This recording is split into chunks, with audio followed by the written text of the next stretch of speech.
සැබෑ ගෞරවයකින් උන්වහන්සේ අනුස්මරණය කිරීමේ කටයුත්ත විවිධාකාරයෙන් ඉටු කරමින් නායකත්වයේ දෙමින් මේ වෙනතුරු කටයුතු කරලා තියෙන්නේ කරු ජයසූරිය මහතා.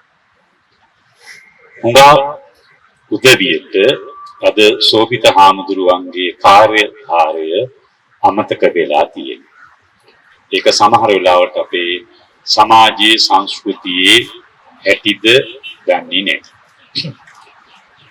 සෝභිත හාමුදුරුවෝ සාධාරණ සමාජයක් උදෙසා වූ ව්‍යාපාරය ගොඩනගලා ඉතාම ඓතිහාසික සමාජ දේශපාලන කාර්යභාරයකට අත්තිවාරම දැමුවා. ඒ පිළිබඳව ටිකක් දීර්ඝව ශාස්ත්‍රීය වශයෙන් අපි සාකච්ඡා කරලා ලේඛනගත කරන්නට අවශ්‍යයි. මම ඉතා කෙටියෙන් කරුණක් දෙකක් විතරයි මේ අවස්ථාවේ පවසන්න කැමති වෙන්නේ. සෝභිත හාමුදුරුවෝ කියපු කරුණු දෙකක් මට මතක් වෙනවා. එකක් තමයි මේ විධායක ජනාධිපති පදවිය ගැන උන්වහන්සේ කිව්වේ මහත්යෝ ඕක හරි වසපුටුව. ඔය පුටුවේ වාඩි වෙච්ච හැටිය කරගන්න දෙයක් කරගත්තොත් තමයි කල් ගියොත් නම් මුකුත්ම වෙන්නේ නැහැ. හාමුදුරුවෝ ටිකක් පරි උපහාසයකින් කිව්වට මෑත ඉතිහාසයේ ඒක තමයි හැමදාම වෙලා තියෙන්නේ.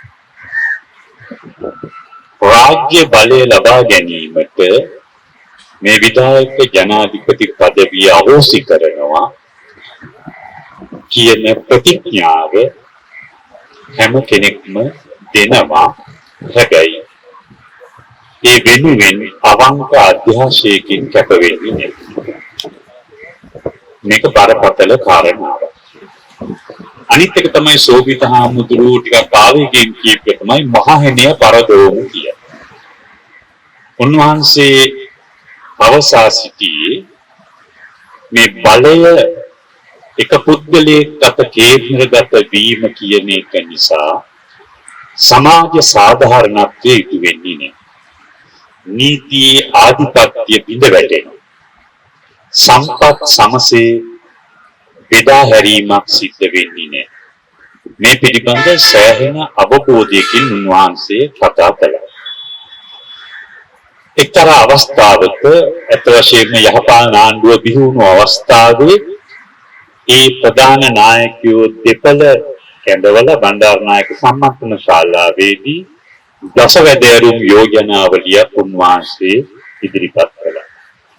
ඒ යෝජනාවලිය ඉටු කරන බවට නායකයෝ දෙපළම ප්‍රතිඥා දුන්නා. ඒක යෝජනාවක්වත් යථාර්ථයක් බවට පත් කරන්නට කටයුතු කළේ නැහැ. සෝභිත හාමුදුරුවෝ පෙන්වා දුන්නු වැදගත්ම දේ තමයි සාධාරණ සමාජයක් ගොඩනැගීමට නම් නීති ආධිපත්‍ය තහවුරු වෙන්න ඕනේ. නීතිය මත පාලනයක් රටේ ගොඩනැගෙන්නට ඕනේ. මේ විධායක ජනාධිපති පදවිය තිබෙන තුරා නීතියේ පාලනයක් මේ රටේ ස්ථාපිත කරන්න බැහැ කියන එක තමයි උන්වහන්සේ දරූ මතය.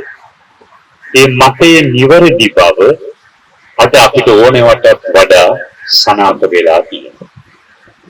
අද අපි මේ ගත කරන අවස්ථාව දේශපාලනික වශයෙන් හරිම තීරණාත්මක අවස්ථාවක් කියලා මට හිතෙනවා. රාජ්‍ය බලය ලබා ගැනීම සහ රාජ්‍ය පාලනය දෙකක් බව අපිට යලි වතාවක් සනාථ වෙලා තියෙනවා. යහපාලනයක් ප්‍රතිස්ථාපනය කිරීමේදී මහජනයාව ආමන්ත්‍රණය කරනකොට මහජනයාට ඇහුම්කන් දුන්නා. බහුතර ජනතා වරමකින් පොදු අපේක්ෂකයෙක්ව බලයට පත් කළා. ඔහු විශාල වශයෙන් විශ්වාසයක් තහවුරු කරමින් ප්‍රතිඥා දුන්නා. ඒතර හාමුදුරුවෝ කියපු විදිහට මේ පුතුවේ වාඩි වුණාට පස්සේ ඔහු සම්පූර්ණයෙන් මේ ප්‍රතිඥාවලට පටහැනි ක්‍රියාකලාපයක තමයි නිමග්න වුනේ. ඒ අවස්ථාව තමයි ස්වර්ණමය අවස්ථාව. මේ රට නීතිය මත පාලනය ප්‍රතිස්ථාපනය කරන්නට ඓතිහාසිකව ලැබුණා. ඒ වෙලේ ලෝකේ අපිට සෑම රටක්ම උදව් කරන්න ලැහැස්ති වුණා.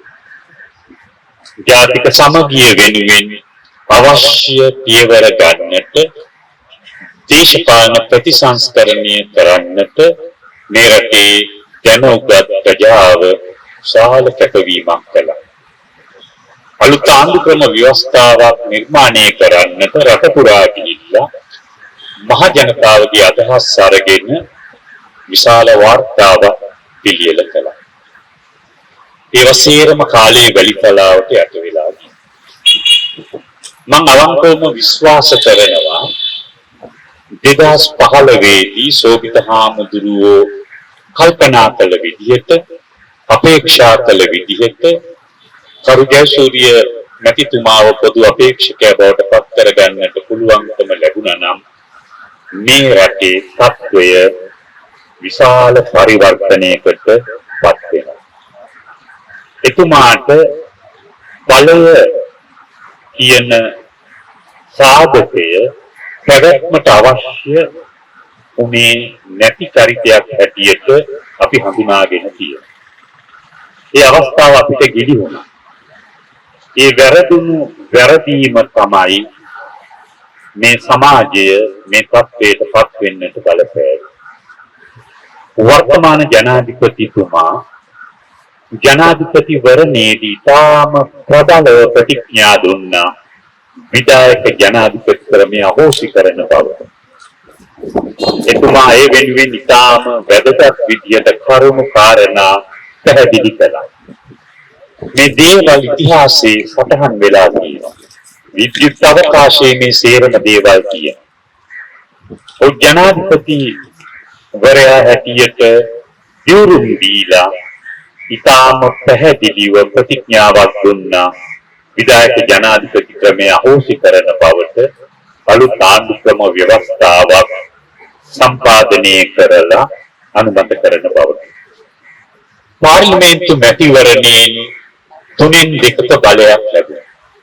අපි සියලු දෙනා තුළම යම්කිසි බලාපොරොත්තුවක් දැල්ුණා දේශපාලන ප්‍රතිසංස්කරණ සඳහා අවශ්‍ය ජනවරම ලැබුණු නිසා අංග කුමාර දිසානායක මහතා කල් නොමරා මීට නායකත්වය ලබා දෙයි කිය.